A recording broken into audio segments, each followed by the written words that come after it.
सहना भवतु सहनौ भुनक्तु सह वीर्यङ्करवावहै तेजस्विनावधीतमस्तु मा विद्विषावहै। ॐ शान्ति शान्ति शान्तिः। शङ्करं शङ्कराचार्यं केशवं बादरायणं सूत्रभाष्यकृतौ वन्दे भगवन्तौ पुनः पुनः। ईश्वरो गुरुरात्मेति मूर्तिभेदविभागिने व्योमवद्व्याप्तदेहाय दक्षिणामूर्तये नमः।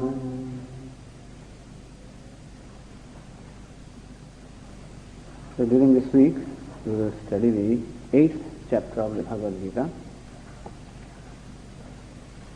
It is a very interesting chapter, different from other chapters, that here Lord Krishna talks about. Arjuna asks this question about what happens at the time of death.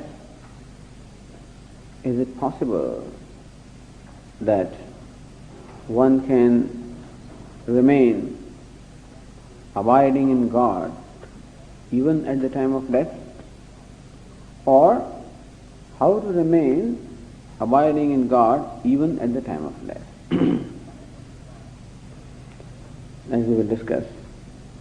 So this is a very important question, and a good part of the 8th chapter is devoted to replying this question. Thereby Lord Krishna teaches us, of course, the reason why death is being discussed is not so much because you are interested in the life after death and whatever, but death tells us how to live this life. And so we will see how Lord Krishna teaches how we should live the life in order that the death can be an experience which does not separate me from my goal or does not separate me from God. God means something which is most desirable to me. And this we've been discussing. What is most desirable for me will be evident from whatever activities we are doing. And we can see constantly I'm always trying to become free from something. And either you can say I'm trying to accomplish something. Every desires keep arising in my mind, and these desires are to achieve something, accomplish something, and naturally accomplish something that I am not at present or I do not have at present. And so we can look upon our life as a series of accomplishments. Accomplishing what I do not have, fulfilling various desires that arise in me, and as a result of which effort I keep on accomplishing, achieving things that I do not have. And thus, in course of this lifetime, I have accomplished everybody has accomplished lots of things. So one way of looking at our life is that it is a life of accomplishment, that we are trying to accomplish something. Another way of looking at it also, that it is a life of getting away from something. Either I'm trying to get to something, or you can say I'm trying to get away from something. Sukha prapti, dukkha nivritti. Either one can say that, or we can say both, that every living being is constantly trying to achieve happiness and avoid unhappiness. Sukha prapti, attainment of sukha or happiness, dukkha nivritti, avoiding or getting away from dukkha. Sukha prapti, attainment of happiness, because I have concluded that happiness is elsewhere, happiness is something away from me, because there is a conclusion that I am not happy, and that is why whatever promises me to be a source of happiness, that becomes an object of my desire, and that's how these desires arise. The desires arise on account of my conclusion that what I am seeking is somewhere else, is away from me, out there, separated from me in time and place, and therefore I must bridge that gap of time, or I must bridge the gap of place, or bridge the gap of conditions to attain that happiness which I want. Or another way of looking at our life also is, as we said, that we are trying to get away from something, trying to avoid something. There are certain things that I cannot stand. I cannot stand ignorance. I cannot stand unhappiness. I cannot stand death or mortality. And so whenever there is a prospect of death or prospect of anything that even brings an indication of death, like old age, like disease, so anything that seems to even give an indication of death, I want to avoid. Unhappiness or pain is something I want to avoid. Ignorance or jadata, inertness, is that which I am always trying to avoid. I don't like inertness, I like life. I do not like ignorance, I like knowledge. I do not like unhappiness, I like happiness. And it is not for no reason that this is what I like. It's not for no reason that I have natural love for knowledge, natural love for life, natural love for happiness, natural love for immortality. It's not for no reason. There is a valid reason why I have a natural love for these things. The natural love for immortality is because the self happens to be immortal. Natural love for happiness is because the self happens to be happy. Natural love for life is because the self is life, is full of, is lively or is conscious. Natural love for immortality because the self is of the nature of immortality. And this is what the scriptures say, that the love for the self is something inborn, something very natural. And sage says Yajnavalkya in the Brihadaranyaka Upanishad, that whatever a person likes, he or she likes because basically there is a liking for the self. So this shows my love for happiness, my love for life, my love for consciousness, my love for knowledge, my love for immortality, in fact shows the love for the self. Inborn, natural, unconditional, under any condition, at any time, place and condition, these things I always love. It may not always be clear to me that I love myself, because very often I feel that I don't like myself. That is also true. In one way, we always keep saying that everybody is dissatisfied with themselves, and therefore they do not like themselves, and therefore they always want to change. So it is also true that looking at it one way, it looks as though I do not like myself. Very often I try to avoid myself, getting away from myself. That also seems to be true. At the same time, it is also true that I always love myself. Both are true. How can these two contradictory things be true about myself? That on one hand I always love myself, at the same time I say that I do not like myself. How can both of these be true simultaneously? But they are true. In what sense they are true? That I love myself as I really am, and I do not like myself as I think I am. That's all. I love myself as I really am. What am I really am? What am I really?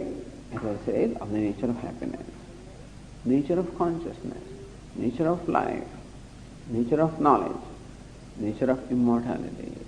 This is the nature of the self, and I have a natural love for these things. I do not know that these are the attributes or these are the characteristics of the self, and therefore I do not associate them with myself.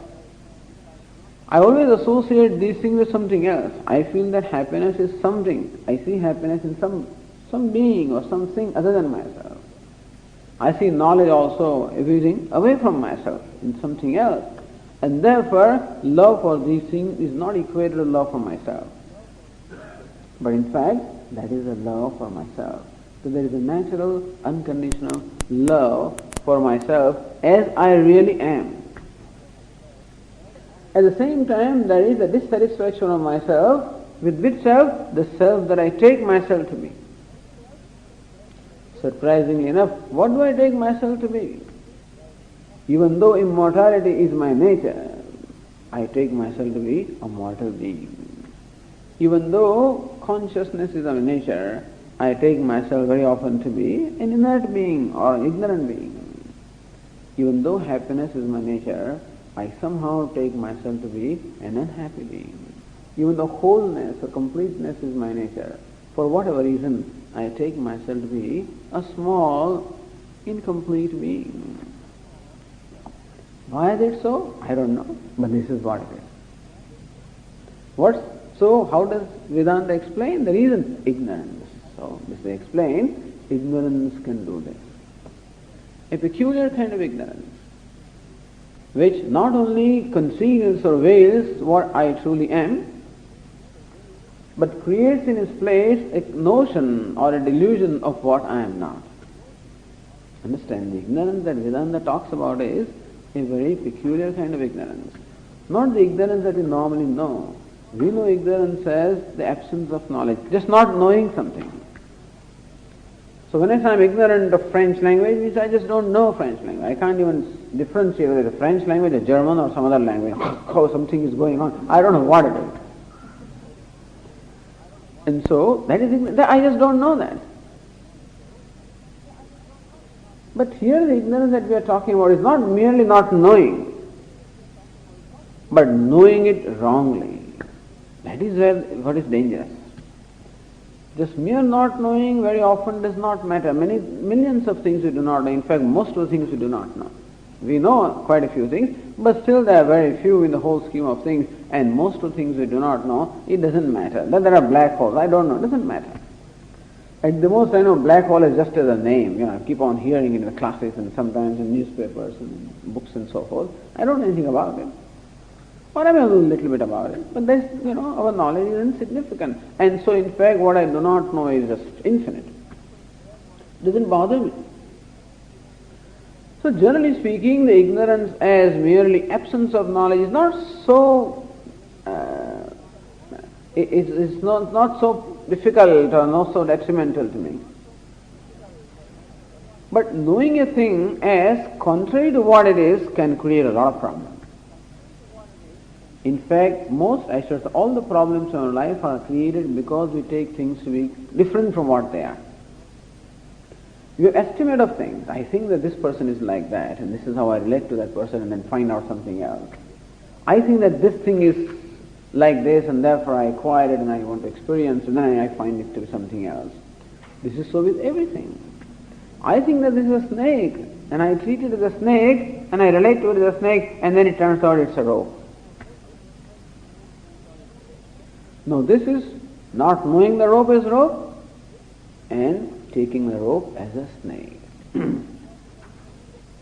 Not knowing the person for what the person is, and taking it to be quite different from what the person really is. Sometimes you don't know when you're traveling the mountains and forests, and sometimes you don't know certain vegetation and certain fruits, and something looks very tempting, and that fruit may turn out to be poisonous. Looks very tempting. In fact, this really happened that some of our people acquainted to us were traveling in the Himalayas, and they stayed overnight in one place, and next morning, early morning, one of these persons just went out. You see, in India, they use a toothbrush, which is from a neem tree or from some of these trees. They take a little twig, cut a small piece, and then use it, and then they chew it. So you get a little brush, with that you brush the teeth. So this person goes out in the early morning and finds maybe a tree or something like that, and he cut a little thin, branch from it, and chewed it, and used it as a brush. And you know what happened? He lost all his teeth, all of them, right away. Thus, you think that a thing is of a given nature, and turns out to be quite contrary to that. It can be opposite also, of course. What I take to a piece of glass turns out to be a diamond. Even that also can happen. But unfortunately what happens is I think it's a piece of glass and I ignore it, I throw it away, it turns out to be a diamond, and I've thrown away something very precious. And I think that this is a rope and I try to pick it up and it turns out to be a snake. So these kind of examples are given to bring to our attention a phenomenon that there is this phenomenon that we do not know a thing for what it is, and that we take it to be quite contrary from what it really is. And how that is a problem.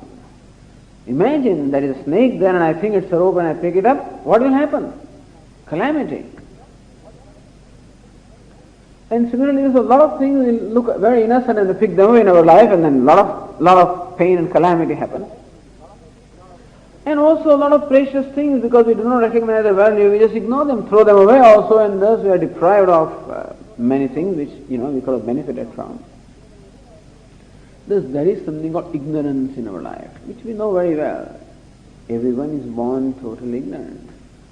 But there is this kind of ignorance, not knowing. So this ignorance is said to be in two steps, or has two aspects. One aspect is that I do not know the nature of the thing, and second aspect is I take it to be different from what it is. In Vedanta, the first would be called veiling, that the true nature of something is veiled from me. A rope, the true nature of the rope is veiled from me, and therefore I do not know the object is rope. That's okay. The second aspect is that there is a projection of snake which is not there. The veiling and projecting. In Sanskrit, avarana and vikshepana. Or in English, veiling and projection. What is veiling? I do not know the rope as a rope. That means that the true nature of that object is veiled from me. And second part is that I take that object as a snake, which means that I project a snake there. This is called projection. It is this ignorance that we are talking about life in general. And thus I draw all kinds of conclusions. I do not know the true nature of a thing, but it is the nature of my intellect to always make judgments. So we have two faculties, one is called manas and another is called buddhi. The manas is the mind, sometimes it is translated as, is a feeling faculty with which I experience feelings. And buddhi, the intellect, is the knowing faculty, the judging faculty with which I know, with which I judge. And it is the nature of my intellect always to have conclusion about things. Everybody's opinion, I must have opinion about everything. Everybody should have opinion about everything. Sometimes Swami says, this man, he has opinion, he has all knowledge, he has all solution of everything, except nobody asks him, that's all. He knows who should be Prime Minister, who should be Prime, who should be, everything he has an answer, except nobody consults him. But everybody has answers. At least we have opinions about things that are important to us in life. Everybody has. Without opinion, I cannot do anything. It is the nature of intellect to have opinions, to have conclusions, to have judgments. I have judgments about myself, I have judgments about the world, I have judgments about God, opinions or conclusions about everything, and my life is based, whatever I do or whatever I do not do is all determined by what my conclusions are about these things. So therefore, that I think that I'm not satisfied with myself. Because I am a mortal being, I am subject to death, and I don't like that. I'm not happy with myself because I find myself an unhappy person. I'm not happy with myself because I find myself an ignorant person. And therefore, I am not happy with myself. I do not like myself. I am at war with myself. That is also true. Which self? The self that I take myself to be. So what happens there in terms of rope, snake, or something similar also happens with reference to my own self. So the twofold process of how there is a projection of snake where there is a rope, as I said, the twofold process, one is ignorance of rope and second is projection of snake. The twofold process also happens with reference to myself. Ignorance of the true nature of myself and projection of this false notion. Ignorance of the truth of myself, that I am immortal, that I am a complete being, I am a whole being, that I am the nature of knowledge, consciousness, happiness, fullness. I do not know that. On the other hand, I take myself to be quite contrary to that. I take myself to be a limited being, an ignorant being, a mortal being. And it is that self which I do not like. It's amazing. On one hand, I'm trying to always get away from myself, which I do not like. On the other hand, I'm always trying to reach myself. You know what this conclusion does? This conclusion about myself, that I am an incomplete being, always wants me to, of course, I cannot stand that incompleteness, I cannot stand ignorance. If I could be happy with myself an ignorant person, that would be wonderful. Can I stand that? Even when I'm talking to friends, in my own circle, and then discussion is going on, and my attempt always what? To prove that I know. I can never stand if somebody says, Swami, you don't even know this. I don't like that. I always must pose myself or prove myself to be a knowledgeable person, because in nature, love for knowledge and an aversion for ignorance. An aversion for ignorant I. And so I think that knowledge is elsewhere, that happiness is out there, that immortality is out there, all of this is out there, and therefore I'm always in search of those things out there. This is called samsara. This is samsara, meaning all the time struggling and striving to search for something where it is not. And that happens because I first of all ignore where it is. And thus, as we said, all that I am seeking is my own self, and not knowing that, I run out and search for it, and my attempts are never successful, and thus this process of struggle goes on forever, from the time beginningless. This is what they call samsara.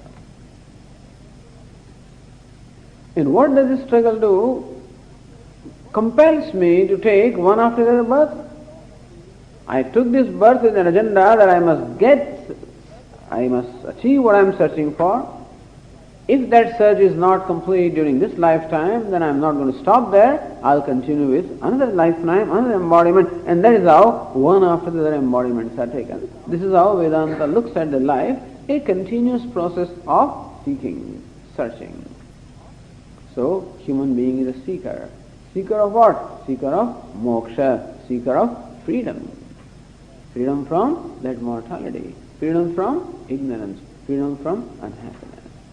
So this, either we can look upon our life as an achievement of something, or we can also look upon our life as a constant attempt to become free from something.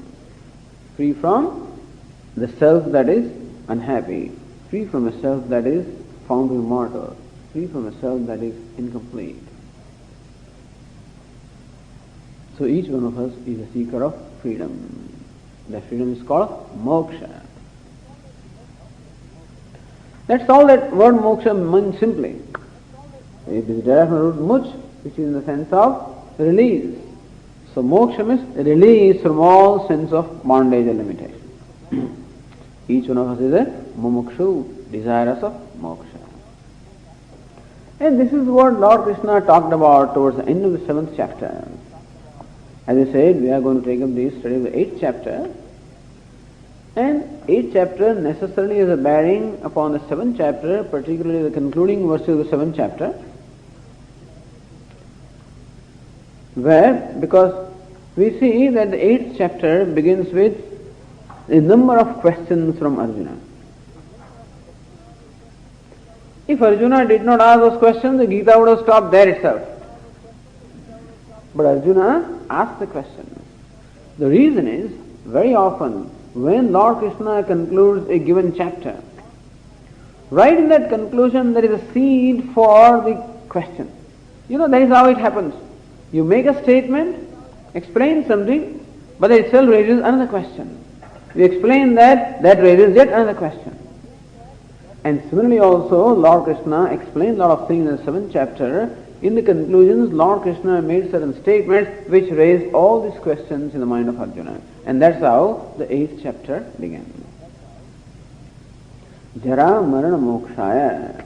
Lord Krishna says that the person who seeks mokshaya, for moksha, for liberation. From what? Jara Marana Mokshaya. These are the verses of the 7th chapter.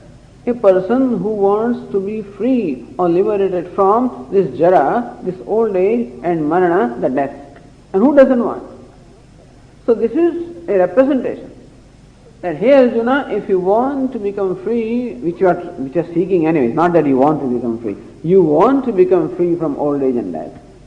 And death also signifies ignorance, it also signifies unhappiness, that you want to become free from death, you want to become free from ignorance, you want to become free from unhappiness, you want to become free from a sense of limitation or smallness. How should you go about doing that? Jara marana mokshaya mam ashritya yatanti. Lord Krishna said two things there. Ye yatanti, those people who strive.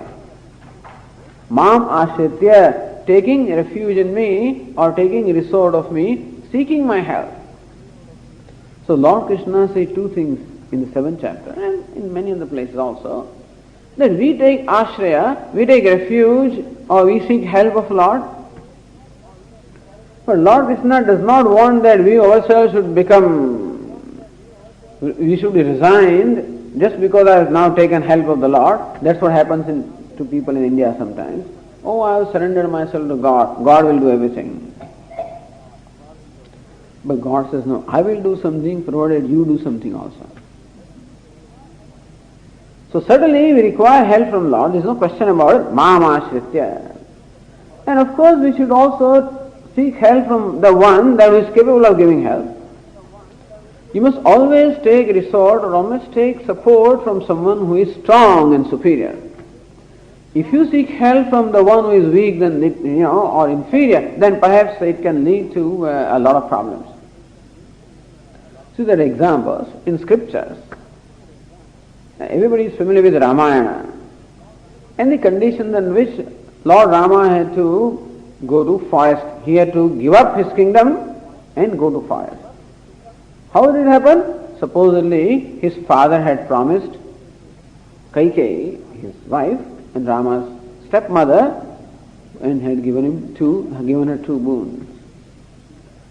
How did this Kaikeyi ask for these boons of her husband Dasharatha, who was the father of Rama, that I want that my son Bharata should get the kingdom and that Rama should be sent to forest, abandoned to forest for 14 years.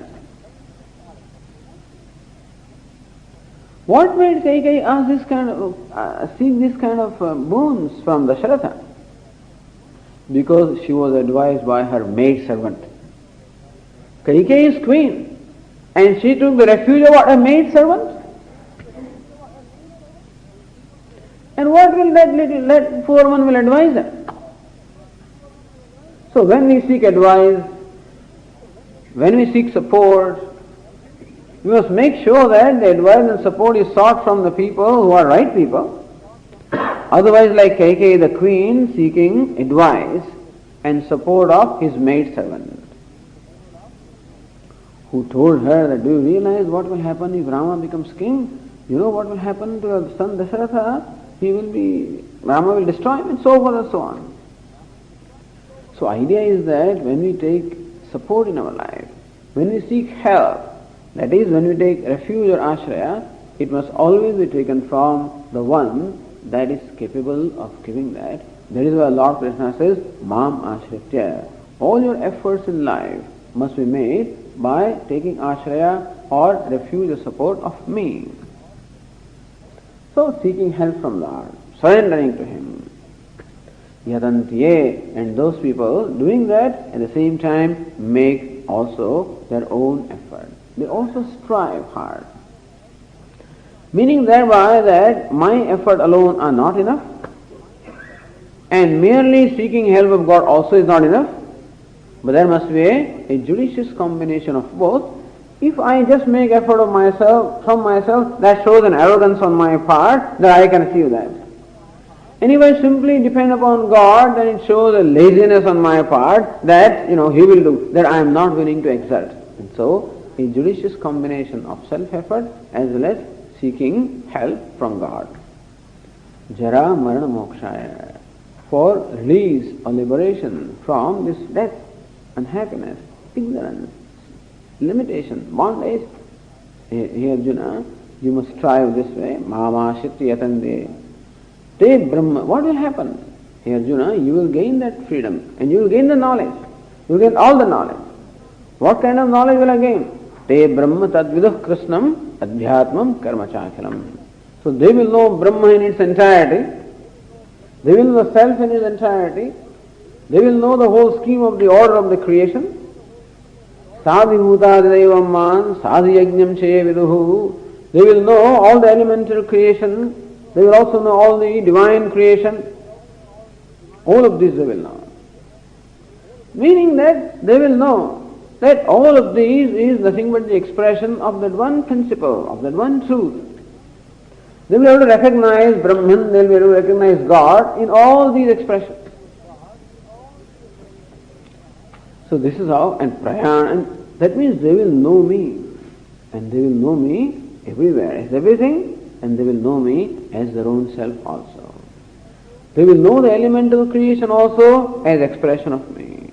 They will know the divine creation also as expression of me. They will know self also as expression of me. They will know the karma, the scheme of things also as expression of me. They will know it in, this is their knowledge. This is what they will know, which means that they will know me in all my dimensions. But God, what will happen at the time of death? So now I am with God. When I am alive, what happens at the time of death and after death? Prayana kale pichamam te viduhu yukta chetasaha. Even at the time of death also, the same people whose mind or the knowledge abides in me, even at the time of the death also, they will know me. They will be with me. In short, they will not be separated from me even by death. This is how Lord Krishna concluded the 7th chapter. And these just words were used. Arjuna had never heard these words. What is Adhiyajna? What is Adhibhuta? Adhidaiva? All of these Brahma, all of these words were used by Lord Krishna, that one will know all of this. That means one will know all these various expressions of mind. And this is how Lord Krishna concluded the 7th discourse of the 7th chapter. So this is where the seed of the questions are, or seed of the questions is. This very statement of Lord Krishna at the end of 7th chapter, when, for example, in lecture we are told that all right, all of this you will know. You will know Adhiyajna. Then so what is Adhiyajna? You know Adhibhuta. What is Adhibhuta? You know Adhidaiva. What is Adhidaiva? You never heard of this. What are those things? And that's how these words were used by Lord Krishna.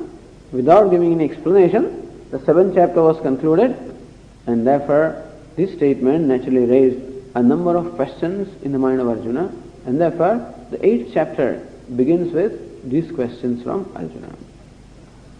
So let us read the first verse of the 8th chapter. So here the text is given in Devanagari script. It is then given in the English transliteration, and then we have the word meaning, and then we have the translation. Everything is given this time. Arjuna uvacha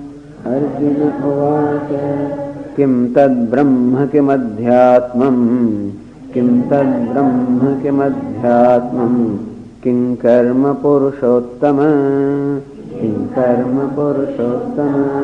adhibhutam cha kim proktam adhidaivam kim uchyate adhiyajñah katham kotra dehesmin madhusudana prayana kale cha katham jñeyosi niyatatmabhi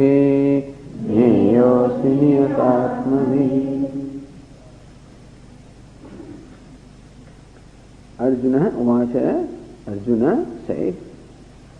As I said, the reason is because these questions naturally arose in his mind because of the statements that Lord Krishna made at the conclusion of the 7th chapter. Kim tad Brahma? What is that Brahman? Lord, you said that this wise person knows Brahman in his entirety. What is that Brahman? Kim adhyatmam. Adhyatma. Atma means the self. Adhi shows the location. Adhyatma, that which is related to self or that which abides in the self, pertaining to self. So what is that? What is centered? So adhyatma. What is that is adhyatma or centered on the self? In short, what is the nature of the adhyatma? What is the nature of the atma? So what is that Brahman, Lord, that you talked about? What is atma, the self that you talked about? Kim karma. What is karma? What is it that you mean by karma? Purushottama. So Arjuna addresses Lord Krishna as Purushottama. In the 15th chapter we chant that there are different kinds of Purushottama. Purushottama means Purusha. Purusha means person. Uttama means the most exalted. Purushottama, the most exalted person. That means there are inferior persons also. So Lord Krishna says in the 15th chapter that there are two persons. Dvavimo Purusho Loke Ksharaschaksharevacha. And Lord Krishna says there is one person which is perishable, another person that is imperishable, and there is a third one that is beyond both perishable and imperishable. He is called Purushottama. In short, Arjuna refers to him as Purushottama. Lord, you know, Purushottama means one. That is even the basis of both the perishable and the imperishable. Meaning that you know the perishable creation also, you know the imperishable cause also, you are all knowing. So, sometimes there is a reason why a particular name is used. Because Arjuna is asking these questions of which answer nobody would have other than Lord himself, because he is all knowing. So I know that you know everything about the elements, you know everything about the divine forces, you know everything about the self, you know everything about everything. And that's the reason why I can ask you this question. Hey Purushottama, what is that Brahman? What is that Adhyatma or centered on the self? What is that karma or the action? Then second line says, Adhibhutam jakim proktam. What is it that is centered upon Bhuta? Bhuta means element. Adhibhuta, centered on elements. See, Adhyatma. Atma means the self. Adhyatma, centered on the self. Adhi. Adhi is a prefix which refers to location. It's an indeclinable here and it refers to the location. Adhi plus Atma, Adhyatma. That means centered on Atma, centered on self. Adhibhuta. Bhuta means element. Adhibhuta, centered upon the elements. These elements, 5 elements, space and air and fire and water and earth.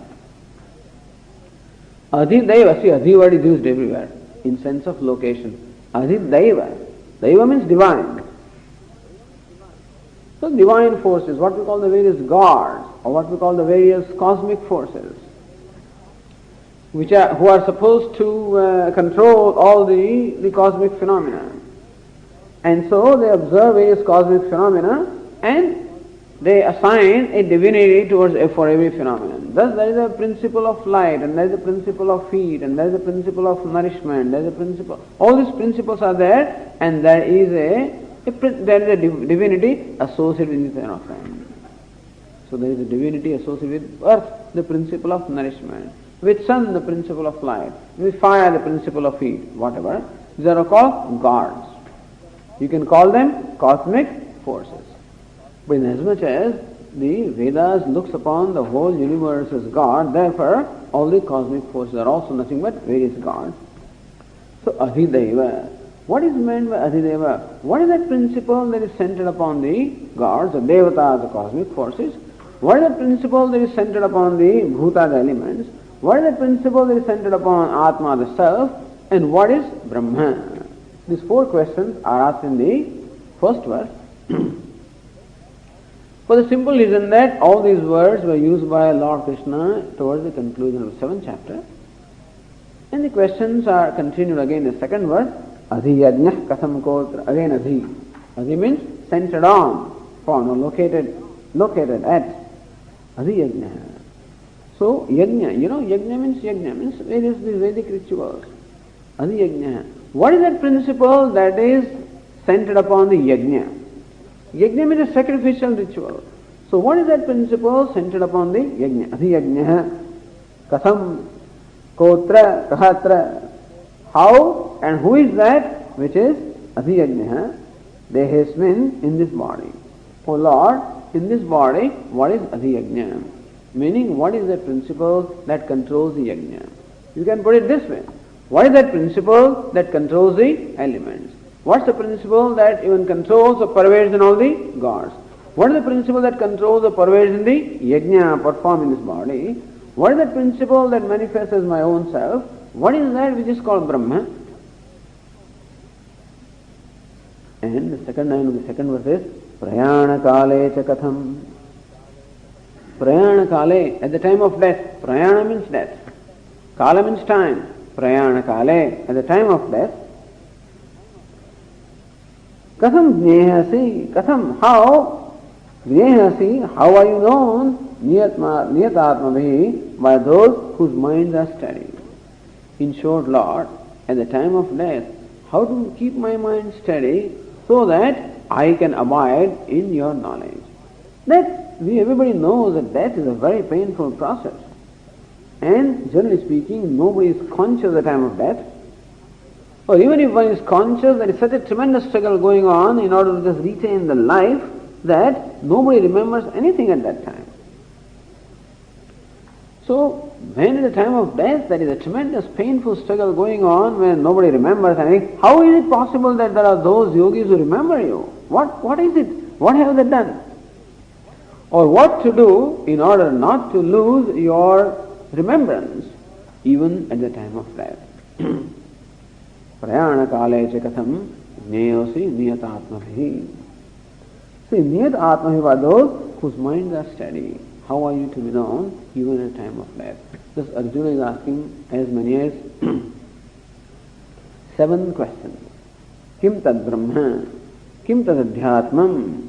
Adhibhutam kim proktam? Adhidaivam kim uchyate? Adhiyajnah katham kotra? 6 questions. Prayana kale cha katham. These 6 questions are asked by Arjuna here. Some people take it as 2 questions, katham and kotra, and make it 7. Okay. No, and kim karma, 7, right. So, Brahma and Kale, 7 questions are asked by Arjuna here. And then, Lord proceeds to reply these questions in the same sequence in which they have been asked by Arjuna. So, let us read the 3rd verse. श्रीभगवानुवाच अक्षरं ब्रह्म परमं स्वभावोऽध्यात्ममुच्यते भूतभावोद्भवकरः विसर्गः कर्म संज्ञितः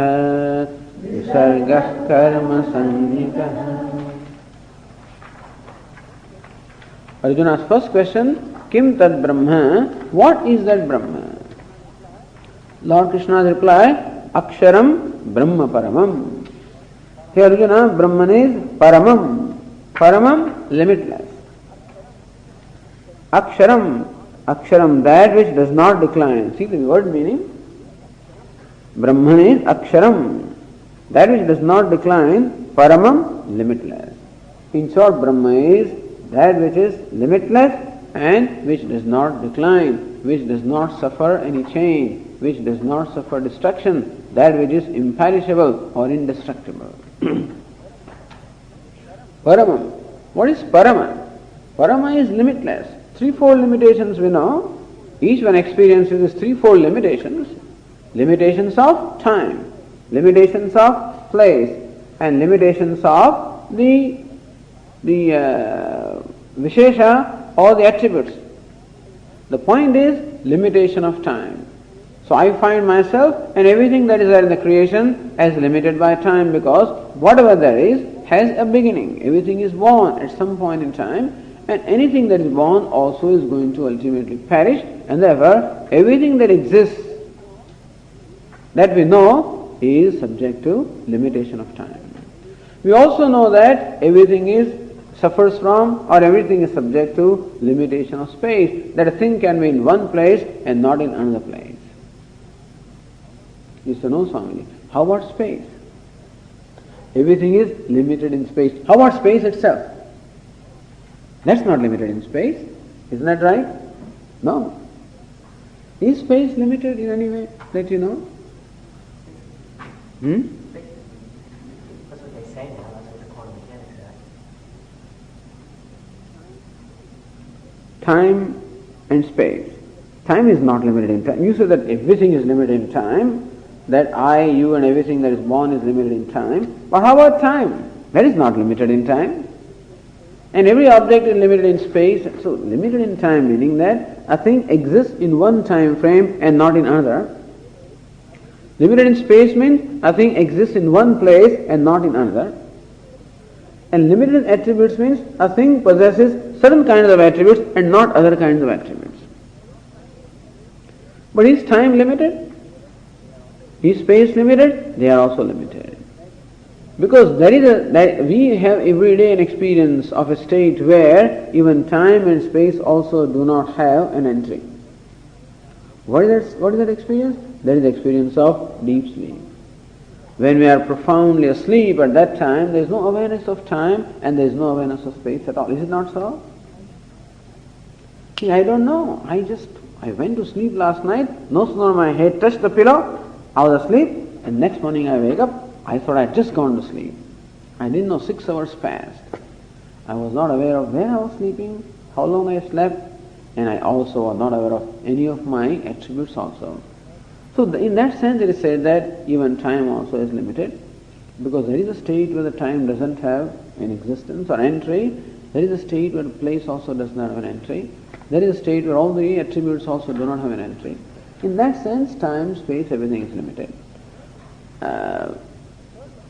And a third limitation that we have, or everything has, is limitation of attributes. That this flower is a flower, fine. It possesses certain attributes, but the flower is not a book. So flower only has flowerness, it does not have bookness. Book has bookness, does not have clockness. Clock has clockness, does not have the humanness.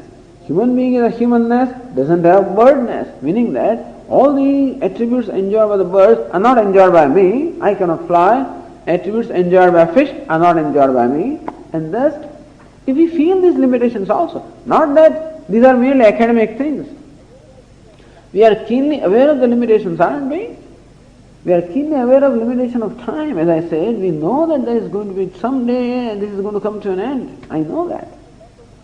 And there's always the back of my mind this idea of mortality. Death is there. I may not be consciously thinking about it, but it's always there. And it seems to govern lots of things that I do. So taking a walk on the back road, always watching out, although there are few vehicles, that's the first reason why we go there anyway. If there are many vehicles flying on that road, we would not even go there. There are few vehicles. You come across in a 1 hour walk, perhaps half a dozen vehicles, But still, always, the ears are always tuned to any kind of a sound coming from behind, a car is coming, or coming from, ahead of you. And always ready. So car coming ahead of you, you immediately move on the side of the road. And whatever. So idea is that idea of mortality, that my being subject to death is always there. And limitation of space, of course, we feel always. I wish, Swami, I was in more than 2 places. I'm sorry I could not come there to that party at that time because I had to go to this place. I wish that I could be in both the places at the same time. And of course we feel the limitation of the attributes. That, I cannot. Swami, do you know swimming? I don't know. I wish I was a fish, then swimming would have been no problem. Have you ever had a ride? Have you fallen from the sky in parachute? Never. I wish I was a bird and I could do that. Idea is that there is a keen sense of awareness of limitation of attributes. Thus there are limitations of time, space and attributes. What is called parama? What is meant by parama? That's called limitless.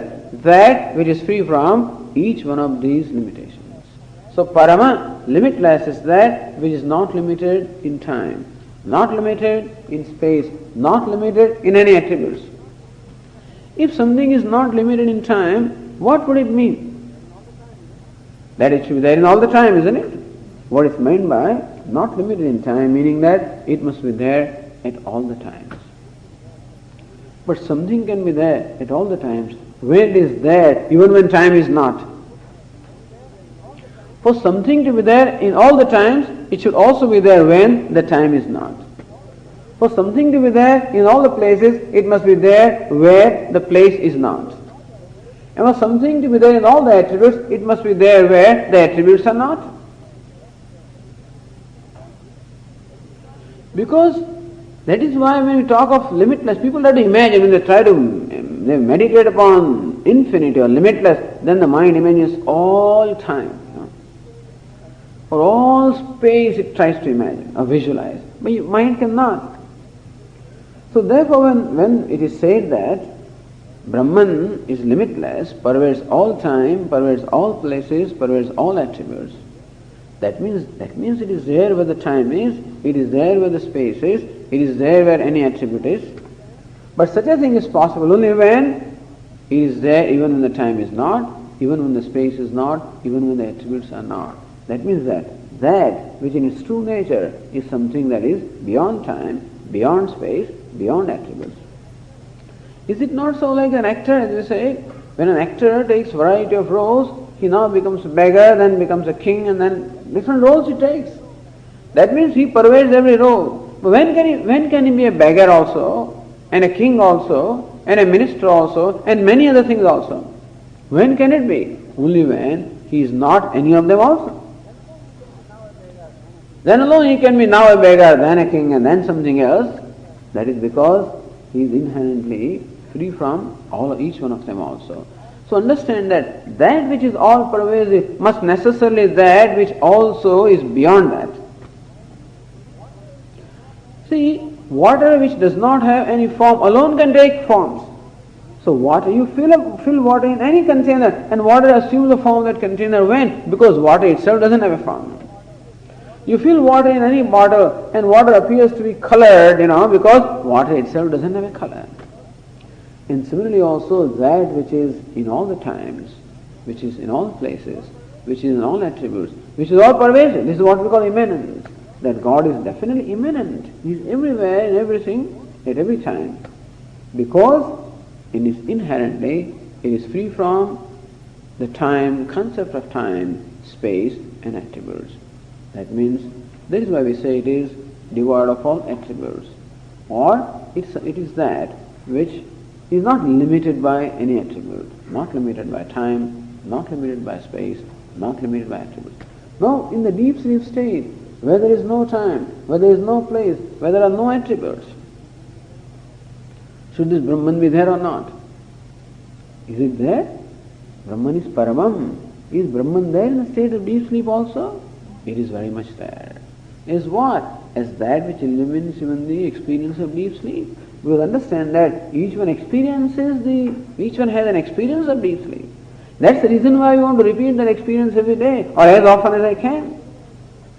And it's a very pleasurable experience also. It's an experience where I enjoy freedom, and that is the reason why my mind always goes for that experience. And every experience must be illumined. So Brahman is a very consciousness that illumines even the experience of deep sleep. It illumines the time, it illumines the space, it illumines all the attributes. It illumines even the absence of time, the absence of space, the absence of attributes. That's called Paramam. Paramam means that which is limitless, not limited by time, space or attributes. So what is Brahman? Lord Krishna says, Aksharam Brahma Paramam. Brahma is Aksharam. Those who know a little bit of Sanskrit know that Akshara means a letter. Akshara. Ka, Kha, Ga, A, B, C. These are called also Akshara, letter. But that's not what is meant here. Akshara. So A and Kshara, A here is in the sense of negative. It's a na or negative particle. Naksharati iti aksharam. So that which is not subject to kshara, that which is not subject to decline, that is not subject to decay, that is not subject to being perished. Akshara means that which is imperishable. Also, akshara, another meaning of the word akshara is given. So one way of looking at the word akshara is a and kshara. So kshara, from that root the word kshara is derived, meaning kshara means declining. Akshara, that which is free from this decline or decay, that which is immutable, imperishable. Or word akshara can be said to be derived from the word root ash, means to pervade. Ashnoti iti aksharam. So that which pervades everything is called aksharam. And so Brahma is both.